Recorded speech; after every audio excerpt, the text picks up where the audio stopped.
Well, good afternoon, everybody. It is my favorite day of the week. My favorite thing to do during the week is to wrap it all up with a Let's Coach session here at Life Coach University.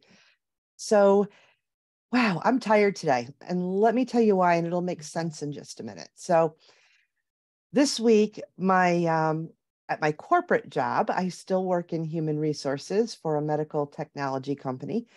We celebrated Bring Your Child to Work Day yesterday. So I was the lucky winner. I drew the short straw to coordinate the event. So I got to see it come to life, kind of end to end. But we had 45 children on site yesterday and a handful of volunteers that helped me out. But we had them at the location going through different activities and playing outside for, let's see, they arrived at 8 a.m. and they went home with mom and dad at 3:30. So we were a daycare center yesterday, but it was so much fun and such a different day for me, just physically. I mean, up running around all day compared to sitting in my nice, cozy little office. So I'm tired. And of course, the event was at our corporate headquarters, which is about a 3-hour drive for me. So I spent a couple of nights in a hotel. There was a retirement dinner I had to attend to. My whole week was upside down. And something I noticed started to happen today after all of that stuff was behind me. And I'm back home this morning and just kind of getting into my regular routine again. And I noticed that I wanted to just eat all day. I've just been picking at this and gnashing at that. And it really got me thinking about why that is and why that might have happened. So I'm going to put it under the big general umbrella of emotional eating. And I want to talk about that today. But before I do, let me just quickly introduce myself. If you're new to here to Let's Coach, my name is Norma Frahn. I'm a life coach and integrative nutrition health coach. And in my private practice, I work mostly with women who have been pursuing weight loss without success and are really ready just to put the dieting as we know it aside and start to learn a different way, to look inward, to listen to their bodies, and to really understand what I think is probably the most complicated part, which is emotional eating. So I thought it was really kind of interesting that while I planned to have this conversation with all of you today, that my emotional eating came up today. So anyway, so thank you for joining. And my scheduled slot here at Life Coach University for Let's Coach is every Friday at 3 o'clock. And I would love for you to come back and join me for future episodes. So here's how we do this at Let's Coach and in really all of the sessions. So you are welcome to raise your virtual hand, and it's just a little button at the bottom of your Zoom screen, just a little hand button. And I'll try to keep my eyes peeled for that. And when you do that, I can bring you on live so that I can speak to you. You can talk to me. I can talk to you. And we can do it that way. The other way that seems to be the most popular and the one that I've gotten to be pretty good at because we do it so often is the coaching in the Q&A box. So that works similar at the bottom of your screen. There's a Q&A button. Just click that and the text box will pop up. You can type in your question or whatever it is you want to be coached on. And I'll respond, of course, here on the video. And then we'll just talk back and forth like that. It works really great. It's not at all clunky. It works well. So if you're more comfortable with that, feel free to do that. Or you can just listen. There's so much to be learned. We call it coaching by proxy. When you're just listening to someone else being coached or just listening to the content and thinking about how it might apply to your life. So let me just grab a drink of water here. All right. So emotional eating. So I started off this session with my little story about how my emotional eating just seemed to kind of pop up on me today. And I'm not sure why I'm surprised because I know this about myself that whenever my schedule gets turned upside down, I typically lean towards food. It's my I call it relief eating for me. So that's what happened. My whole week was upside down. There was traveling and social events and this bring your child to work day, which was totally completely out of my element. My kids are in their 30s. I'm a long way from that. So it was a different kind of week. And I think my nervous system just said, whew, enough. We need a little comfort. And that's just a way that I've always comforted my nervous system is with food. Now, even though I've had some success with weight loss, that doesn't mean that the emotional eating goes away. And that's what I wanted to talk about today. So, emotional eating is or has become perceived as a negative thing, that if you're an emotional eater, somehow that's a bad thing. But the truth of the matter is, we are all human, and humans are emotional beings. And like it or not, food is emotional. It's deeply ingrained in our culture, in our society. We celebrate with food, we grieve with food. It's just part of everything that we do, regardless of your cultural background. There's a deep connection to food.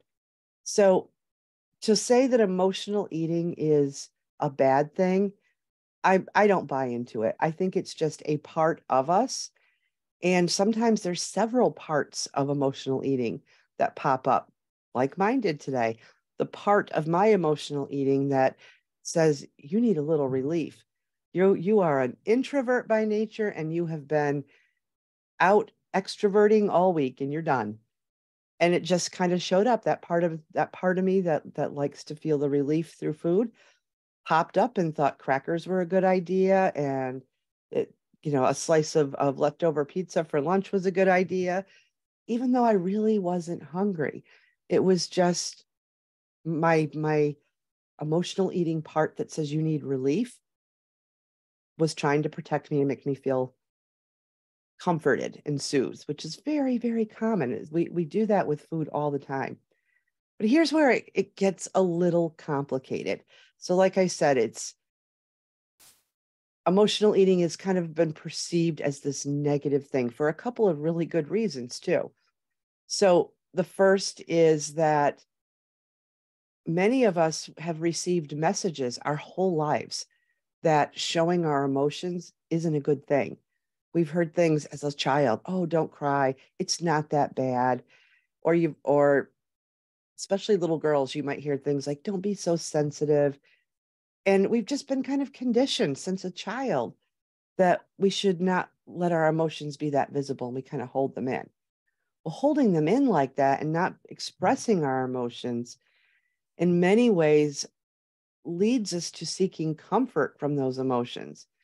And in a society where food is relatively abundant, it's no wonder we've turned to food. So that's one of the ways it's a bit complicated. The other way is that diet culture has really done a number on us when it comes to emotional eating. The whole act of dieting is, in fact, a response to your emotions. Dieting and then the dieting and then the binging, the dieting, the binging, that's vicious cycle we all get in. It's just one emotional reaction after the next. You restrict and restrict and restrict. You need relief. You eat, you overeat because you don't know when you're going to get it again. Hold on one second.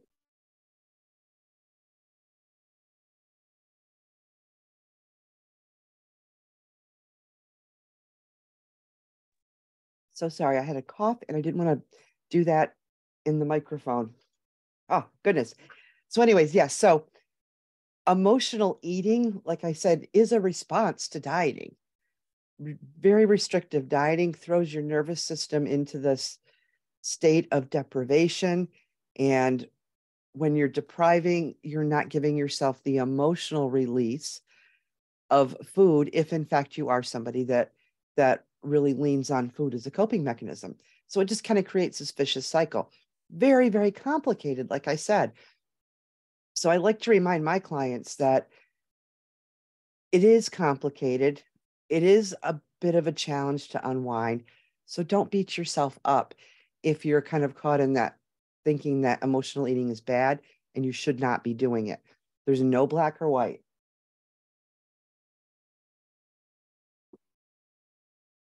There's no black or white, and there's no switch that you can flip to turn it on and off.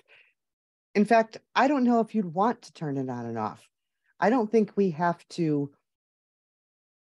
be constantly trying to, excuse me, constantly trying to end emotional eating, to cure it, to change it, to do anything with it. It's just parts of us that are there that have developed and evolved over time based on our past experiences, like the things that I mentioned about, don't cry, don't be so sensitive, or things like, when you're very young and you fall down and skin your knee and you cry and, you get a cookie. So we learned as a child that food is soothing. And the people that gave us the cookie, they weren't trying to make emotional eaters out of us. They just wanted us to feel better. They wanted us to smile again. But our brains made that connection that food is soothing and comforting. And in many cases, it actually is. So over time, that just continued to evolve and change. And here we are finding ourselves as adults. And like me today, I needed relief. I needed soothing. I needed comfort. And that part of me just kicked in and said, all those things, go snack on this and go try that. And I actually do feel a little bit better. Not that it's my first choice of things to do, but I just noticing it, knowing that it's there and knowing why it's there, trying to protect me and make me feel better, suddenly doesn't make it feel so wrong or so hard because I've learned to understand it. And that's really what I'm spending a lot of time now with in my coaching practice, is really trying to help people uncomplicate the emotional eating that they're doing, because we can't make it go away. It's part of us, but we can learn to understand it. Excuse me.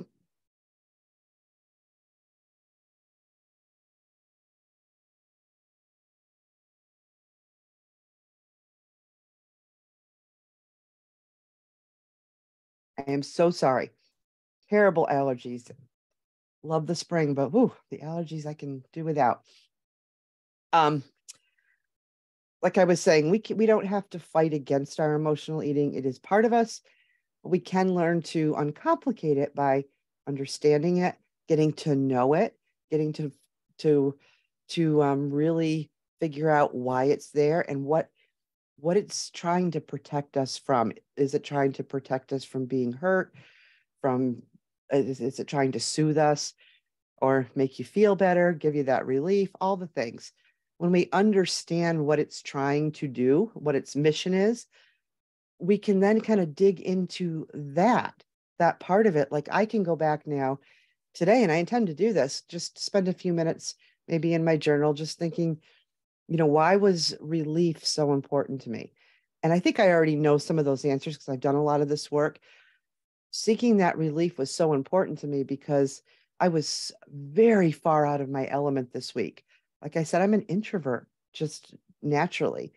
So that doesn't mean I don't want to be with people. I really enjoyed the retirement dinner that I went to and the time with the kids, but it was a lot of stimulation, and my introvert self needed a break. It needed to release, and so I know that about myself.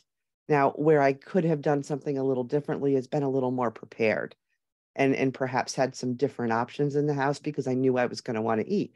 But I know that about myself. So that's just an example of how you can kind of work with your emotional eating versus trying to push it away because it's not going anywhere. It's there with us. Okay. So let's see what we've got for questions or comments. Don't think let's see. So why are we emotional eaters? So here's what, gosh, we could spend an entire afternoon talking about this, but I've mentioned a couple of them already. We're human. we're human, we're humans with emotions. So, and like I said, food is such a huge part of all of our cultures. It's a part of our society. So it's not a surprise that we've become emotional eaters. But I think the big thing that's so important to try to understand and understand where it came from and kind of how it changed and evolved is that learned behavior piece. It's very much a learned behavior. Going back as far as being an infant, two things that an infant just instinctively craves is food and touch. So there's already that human connection, that brain connection that's made as an infant, that food is soothing and makes you feel safe and makes you feel comfortable. And same thing with touch. So that stimulus or that connection is already kind of built in, hardwired into us. And then, like the things I mentioned, over the years, we learn to make that connection. The cookie when you fall down, the ice cream sundae when you bring straight A's home. That was the thing in my house. And just you start making these little connections and they grow and evolve as you age and they just stay with us. So that's kind of where it comes from, as is one way. The other thing that happens is because we've got these connections, we start to we get a little bit older and we start to get more aware of our emotions and some of the societal pressure that says don't show your emotions. Like I was saying before, don't be so sensitive, and all of that becomes like a pressure cooker because we start to hold it all in and we learn to get relief through food. So it's kind of evolves as we get older. And when we start to lean too hard into food as our choice mechanism for coping, it kind of takes over so many of the other emotions. Food becomes the first thing we think of when we're feeling happy or sad or frustrated or mad. It just kind of starts to all blend together.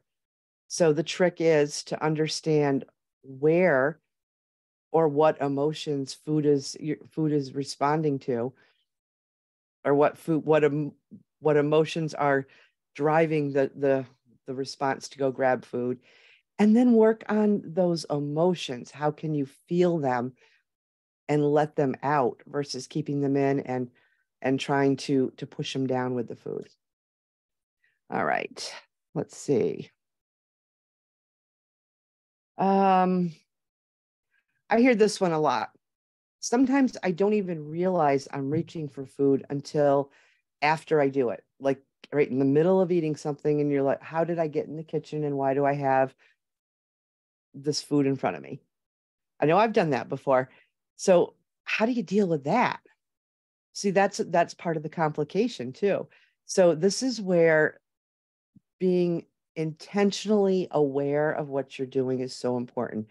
So if you're this person that says, sometimes I don't even realize it's happened until I look down and I've got all this food in front of me. Well, that's when you can hit your pause button and just say, oh, wait a minute. What's going on here? There's something I need that I think food is going to solve, but is it really? And that just pause for a second and just ask those questions. And you may decide that, yeah, I'm going to eat this. And that's okay. The difference is it's an intentional decision versus just mindlessly eating. You've stopped long enough to pause. You've acknowledged that there's something happening here with an emotion. And you gave yourself an opportunity to decide if you were going to eat or if you were going to maybe just sit with your emotion for a few minutes and kind of ride the wave. It's always an option. Now, none of this is easy. I don't want to imply that.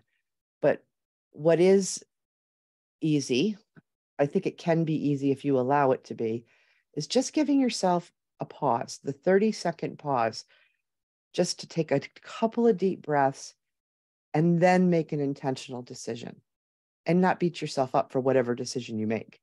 Because, like I said, it's okay if you choose to eat, because the stopping and the noticing is just the first step. All right, let's see. Double check my questions there. Let's see what else we've got. All right. All right. So let's see. How about we say a little bit more then about, because this is a big part of it too, the whole diet culture thing. So I know I talk a lot about this, but it's so important. So diet culture says that we need to be a certain size to be acceptable. And I'm putting this kind of in broad generalizations here. So we diet, diet, try to get to that acceptable size. Now, where we have conflict is when our emotions have been soothed with food practically all our lives. We go on a diet, we rip the food away, and all of a sudden our emotions feel magnified. Has that ever happened to you? Like all of a sudden something that was like, traffic or something that is just an annoyance before now has you on the verge of tears and it's too much to handle. It's because your nervous system hasn't gotten any comfort. So dieting actually aggravates the emotional side of our eating. So constantly pursuing dieting, like I said, pushing down all those emotions and then not soothing them in any way because you've taken the food out, amplifies them. And then what happens? It doesn't take long from there when most of us go to like a full-on binge. And I'm not saying a binge eating disorder. I'm just saying we binge on a lot of food. So it's just a vicious, vicious cycle. So if we can find out what it is that can soothe our emotions besides food, replace the food, so to speak, then our emotions have and our nervous system has an opportunity to recover and to get the safety and soothing that it needs. Let's see. What do we have? All right. Here's the other side of it though. So we've got diet culture on one side, and this drives me a little bit crazy. We have anti-diet culture people over here. Now, generally speaking, I'm with them. I don't think that anyone needs to diet. And in fact, I think dieting is the root of so many issues for us all. But there is this piece, kind of, I'll put it on the extreme side of anti-diet, that makes me a little bit crazy is I've read things and I've seen some schools of thought that say that if you just quit dieting, emotional eating is stopped, you're cured. Now, that's the part that I don't buy into. And I would offer to anyone who is exploring this just to try to think about your emotions as something that they're always going to be with you. Always. You always have emotions. And that's a beautiful thing. That's the beauty of being human, is that we can feel our emotions. So why would we want to stop or end or anything like that? What we need to work on is a way that we can find the comfort that we need when we're in an emotional state that's not food related. So I don't know that we ever want to stop it. I love food. I like to celebrate with food. I enjoy food. And I don't want to feel triggered by food because I haven't learned to manage my emotions. So I feel like I'm all over the place today. So I hope this is making sense to anybody that might be catching this on a replay or listening live. But it's really just so prevalent for me personally that I felt really compelled to talk about it today because I think it's pretty common. We're all trying to navigate life, and our emotions are always right there on the surface, and food's a big part of that. So, all right, let's see what we've got. I don't see any questions, any new ones coming in. All right. Well, we are almost to the end of our 30 minutes together. And I would just offer you this: practice the pause and spend a little time just noticing where you are attempting to feel better or get some comfort, or maybe even avoid feeling something by food, by eating. And just notice it. I'm not asking you to do anything about it, to change anything. There's no rules here, but It's complicated. Don't forget that, and give yourself a break and be compassionate. Just notice when it's happening and notice it and pay attention. Give it like a week and keep some notes. Put a little page on your notes app in your phone and just notice like, boy, it's like seems to be like 3 o'clock in the afternoon when I feel a lot of stress. Finding myself at the vending machine at work every day. Why is that? And then just move on. Just spend some time noticing, because first you have to be aware. And you're going to find once you become a little bit more aware and you notice that, for the last 3 days and we're on day 4 and I'm standing in front of the vending machine, maybe there's something I need that food isn't just giving me. Maybe there's something different I can do. Maybe I just need a break. Maybe I'll take a walk for 5 minutes. And then just work things in as it feels right for you, not to necessarily replace the food, but just test it out. See if your nervous system calms down, that emotion kind of ebbs back, and just see how you feel. Check in with yourself. And who knows, you might find something that's equally as soothing as food, and you'll be able to cut out some of some of the overeating that you're doing through emotional eating. So I hope that makes sense. So I feel like I've been all over the place today. All right, we are almost there at the bottom of the 30 minutes. So let me just do a quick reminder that you can go to lifecoachuniversity.com and search on, you can go to the Let's Coach page. You can see a schedule for all of the other life coaches here at Life Coach University and their schedule and their areas of expertise. And you'll be able to jump onto any one of our calls or catch any of the replays that are posted. Additionally, if you have questions or something that you want to ask me directly, you can just go to coaches, find my little picture and click the big button, and you can send me a message and I'll be sure to respond to you that way. All right. Well, I hope everybody has a beautiful weekend.